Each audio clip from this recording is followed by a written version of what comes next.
Present. And Mr. Fino. Present. Okay, today's February 5th, 2013. Time is 6 p.m. Do the pledge of allegiance.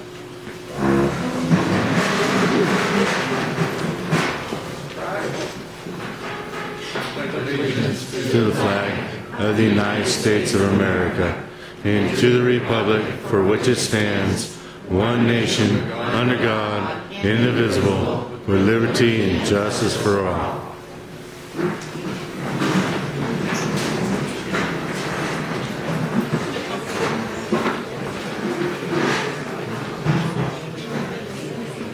Here we have a call to the public.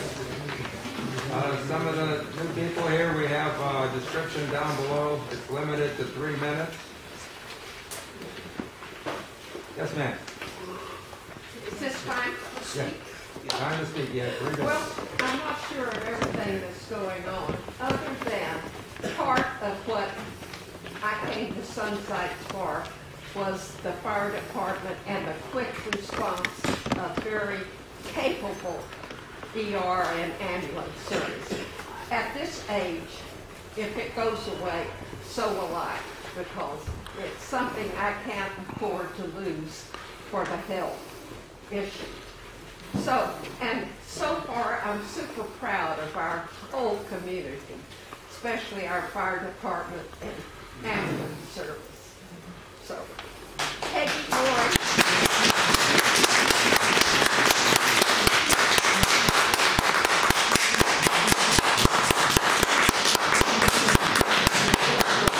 13 years here in Sunside, so. Thank you. Another speaker? Yes, ma'am. I'm Mary Penson from Sunsites. I have several questions. One, in regard to legal representation, if you have none right now, who will be hired, when will they be hired, and what will be the salary?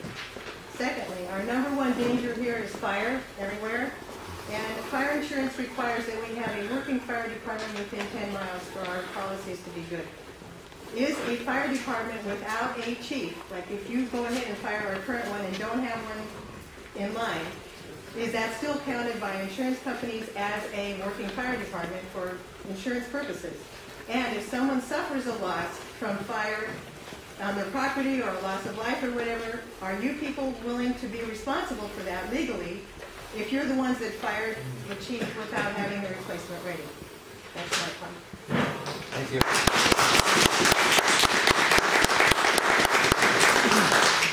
I'm Pat Guerrera, and my husband and I have lived here for over 10 years, and we agree completely what was said earlier about the need for and the support that we get from the fire department. We like to have and feel we now have a fire department that is very well trained, that is very capable, and whose focus is on protection in a rapid way. And I would like that to continue. That's, yeah. Thank you.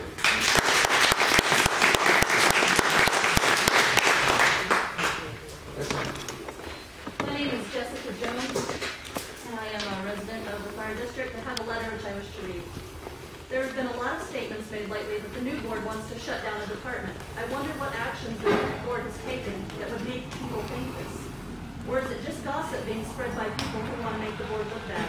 The previous board had the department in far greater danger of being shut down due to the $55,000 IRS debt that accrued in unpaid payroll taxes from the period of June 2010 through September 2011. Why was this allowed to go on for so long? Maybe it was because of a lack of transparency within the board. The unpaid payroll taxes caused a lien to be filed in September 2012 against the Sunsites Pearce Fire District and Department, having the potential to close the department if the payroll taxes, along with penalties, fines, and interest, were not paid. Not only did this cost the district a lot of money, I have yet to see the total paid to the IRS for this oversight, but the district had to hire Phoenix Financial, which cost more taxpayer dollars, to have the lien removed. If there had been more transparency during this time, it is possible that none of this mess with the IRS would have occurred. The current board is wanting more openness. They want you, the taxpayer, the one keeping the department doors open, to know where your money is being spent and how. This brings me to another point. The website that the district has, sunsitesfire.org, is not being properly maintained. Since the January 3rd meeting, where it was requested that all reports, bylaws, agendas, and meeting minutes from 2010 and 2011 be posted, nothing on the website has been changed. Where meeting minutes should be posted, there are agendas.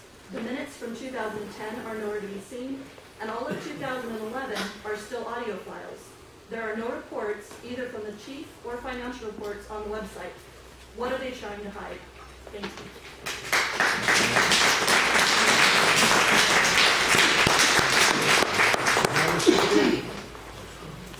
Way in the back there. Just speak up, sir. Tom Campbell, I live in Pearce. But now, I'm pertaining to the insurance that we live out just outside in Hastings, Minnesota, just beyond the fire call. They raised our taxes. They didn't raise our taxes. They raised our insurance up for this amount of things. So if you think about disbanding the fire department, then think about, they said 8 minutes, that it would be, my house would be burned up. So don't do it.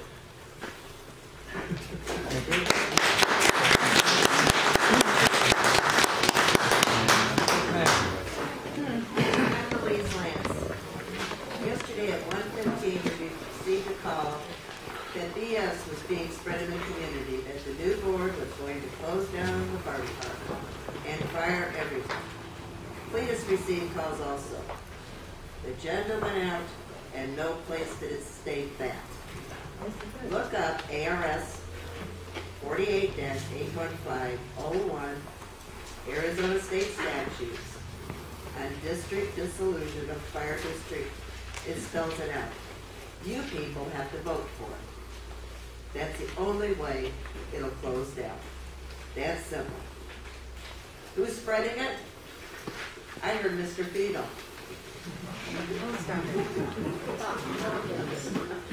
In your 4 years, you have taught bullying and intimidation at the fire district.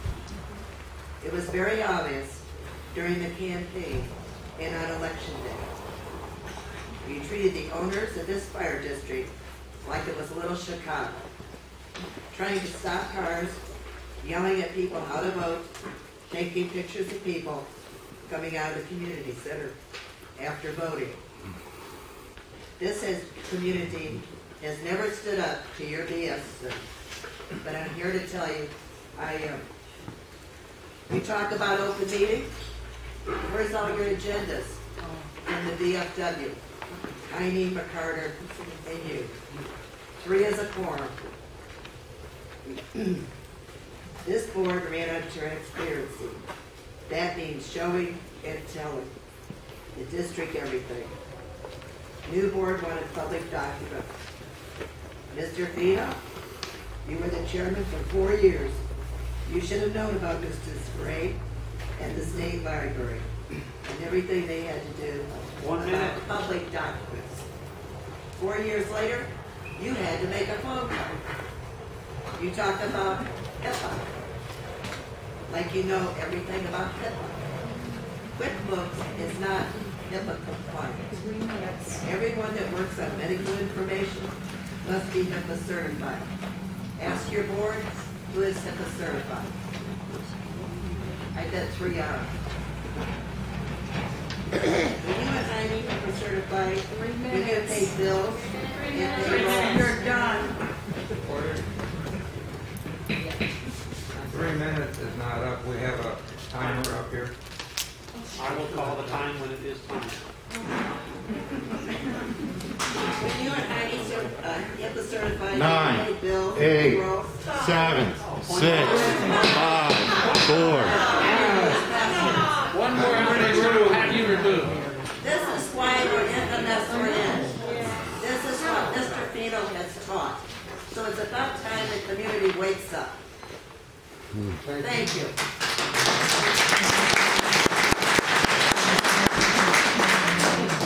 Yes, ma'am.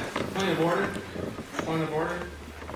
those responses were directed to me, I have the option to, When we're finished here. I want to make sure that I have that option. Yes, ma'am. Thank you. My name is Carmen Coleman. I live in Sunsites.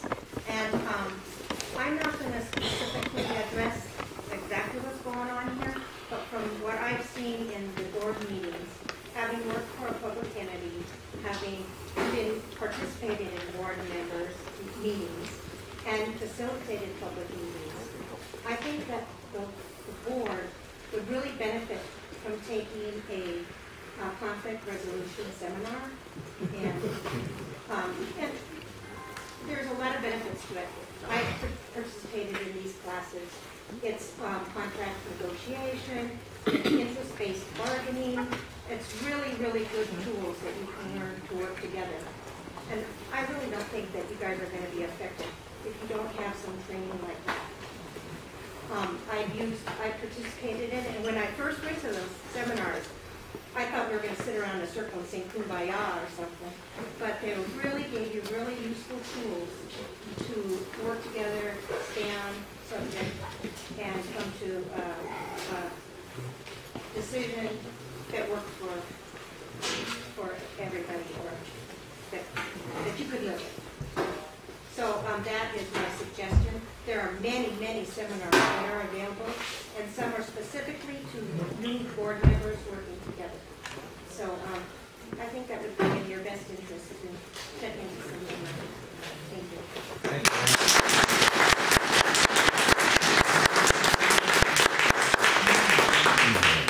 Anyone else wish to speak? Yeah, let's see. Name's Harrington. I moved here 3 years ago to this little town.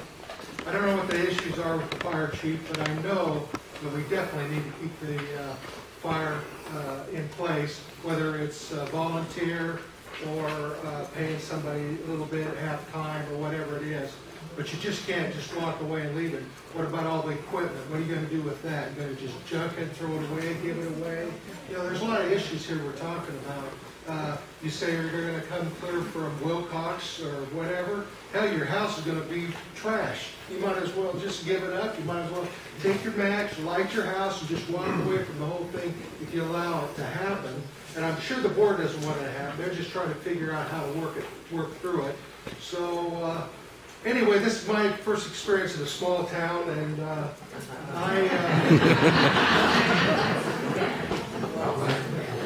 Thank you, sir. Another speaker? I'm Phil McCain. I live in Sunsites. And I want to tell the fire department how much I appreciate them, because Sunday we had a medical problem and they were there within 3 minutes. And the professionalism shown by this department is very good. Now, what the lady was talking about here, the conflict among the board members, they have AFTA. That's American Fire District Association. I'm sure you're familiar with it. They have training classes twice a year. I think the board here would benefit if they would take advantage of some of them classes. Thank you.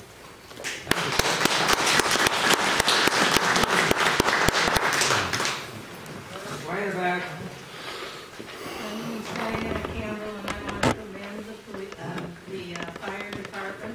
Just recently, when we were in church, a woman had trouble. They were called. Professionalism really came out. In a congregation, church full, this lady was taken care of, and everybody was in place and responded well.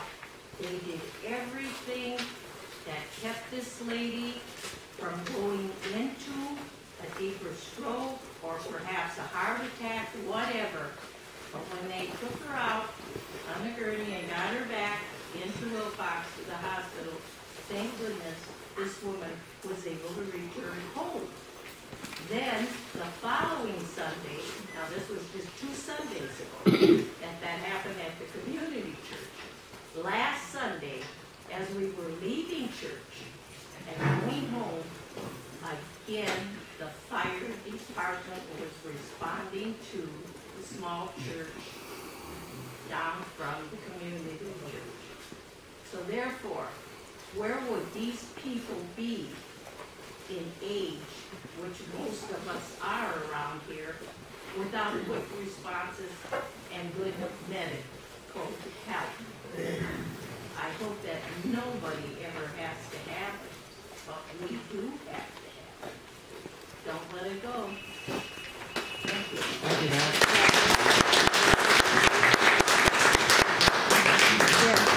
My name's Barbara Durkee. I live clear over outside of Dragoon on the Street Road.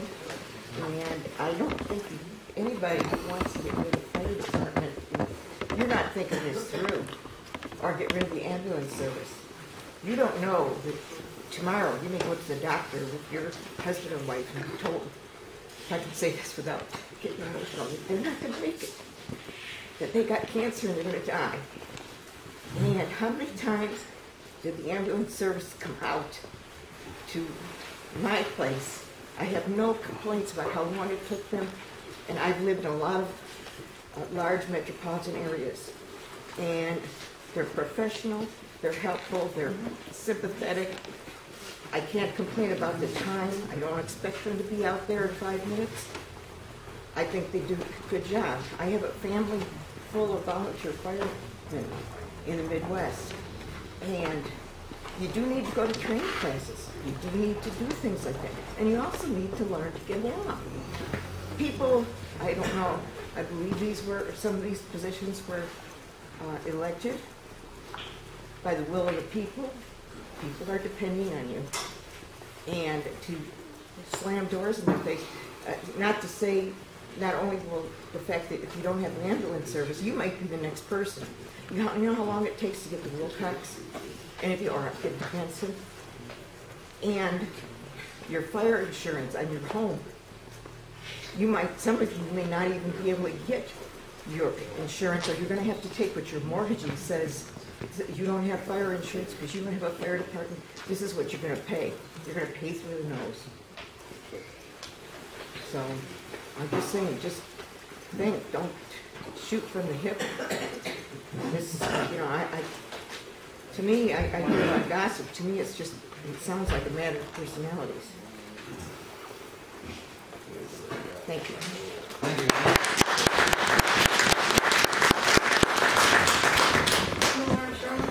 I just have one question for the board, and that would be, why do I continually see Mr. Lance and Mr. Frei across the road talking before each board meeting? And I believe that's a thing that you should be doing. Go to a board that's together, not divided, and I continually see you over there. So I'd like some answer to that. Thank you. Thank you, ma'am. Any more speakers? This one up front here. I'll get you next. Yes, ma'am. Diane Colonosky. I live in Sunsites. For 15 years, actually, we're winter visitors here.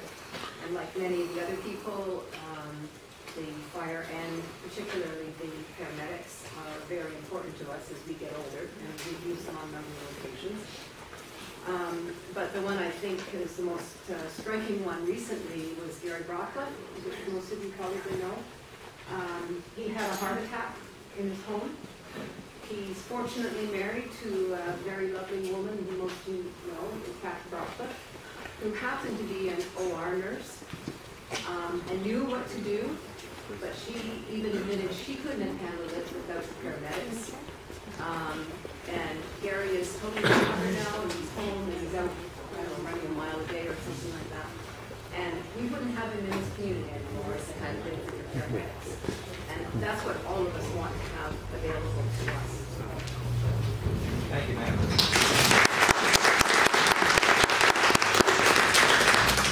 In the back.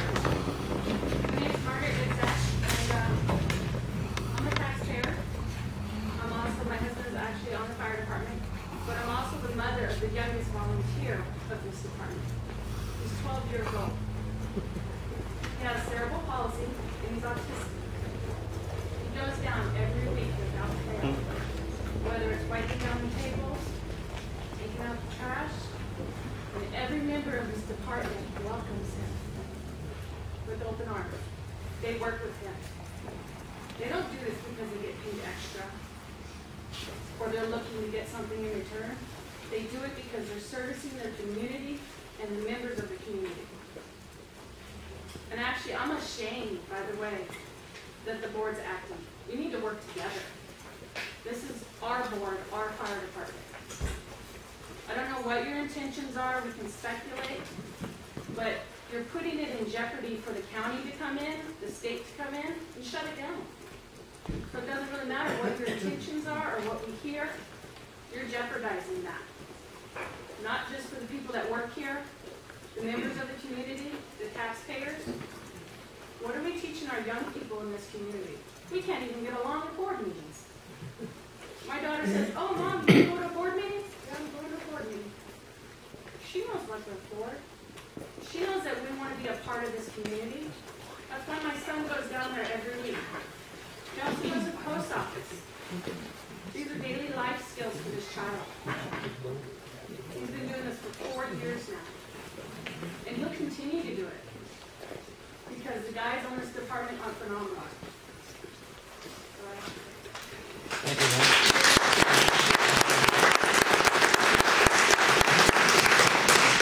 Anyone else wish to speak? I'd just like to read the item number 3, review, discuss, and possibly vote. Review or terminate with or without cause Chief Peterson's contract. Why would you even consider termination of Chief Peterson's contract since he took over? So many positive changes have happened to this department. The only thing that would be doing is putting the community and the firefighters at risk. This does not help. You're only trying to go backwards. Also, why would you have this as item 3 since you haven't even done a 6-month review? And what should only be done by Mr. Fino, Ms. Roll, and Mr. Jones, since they're the only ones who have even worked for the chief or with the chief for that period of time of 6 months. The other two, Mr. Lance and Mr. Frei, should abstain from this item number 3 and 4 because conflict of interest of not working with the chief at this time. So please, listen, don't hurt our fire department and our community. We're going in the right direction.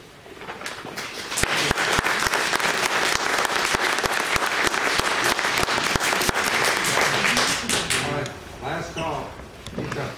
My name's Ted Scott. I'm president of Sunsites for 26 years. And I don't know what your background is in firefighting, but to downgrade the existing fire station to less than a professional firefighter in charge of it would be foolish.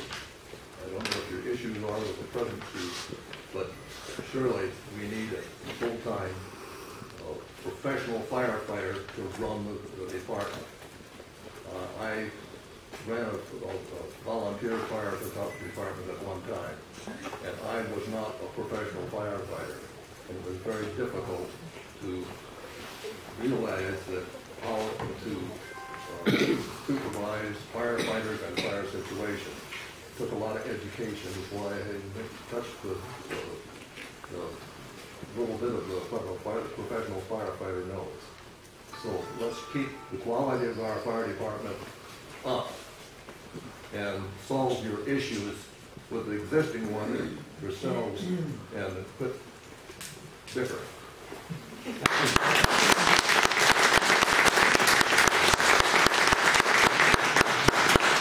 Okay, that'll be all for the call to the public. Yes, Mr. Fino. As I stated earlier, I have the right to respond Yes, sir. to the comment directed to me. I would like to respond now. Yes, go ahead. I'd like to respond to the accusations that were made against me just recently. False accusations without any basis is nothing more than just another rumor. Okay, I did not have anything to do with the rumors that are going around town. I think the public, I'm sorry, did you say something, sir? You called me something? No, I didn't call you. Okay. But if you want me to, I'll be glad to stand up.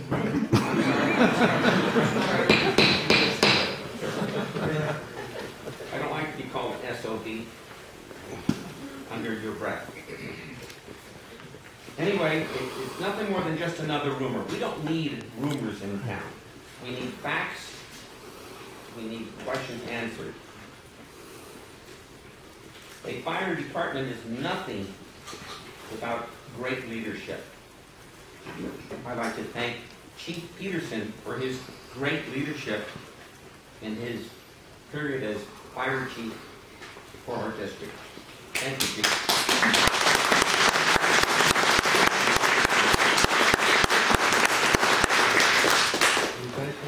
Yes, I am. Thank you.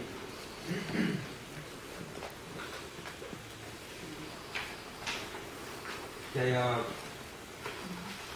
fire chief report is next. All right, you guys all have a copy of the chief's report. Not much on it this month.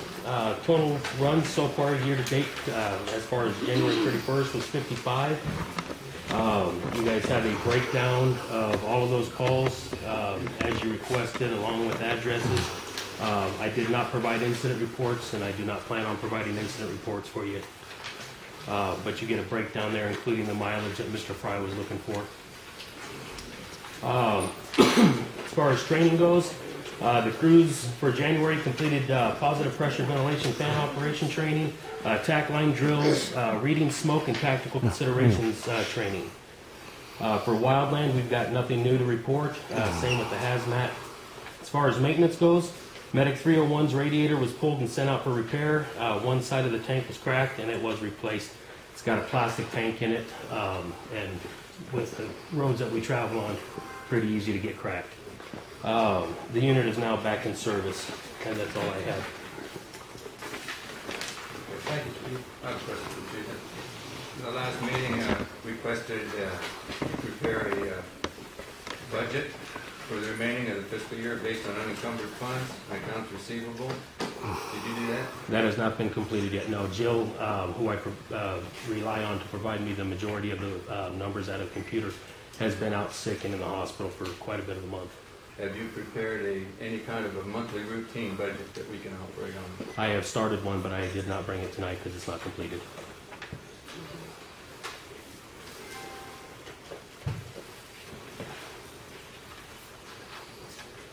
Treasurer report?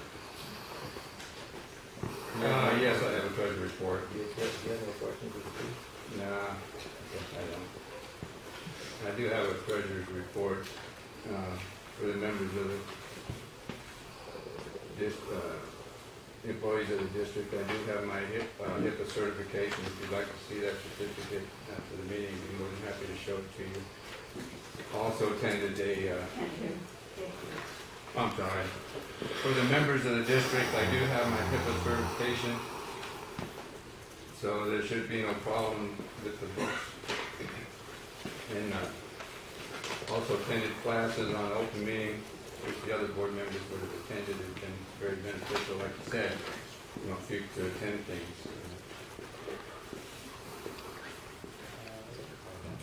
The budget,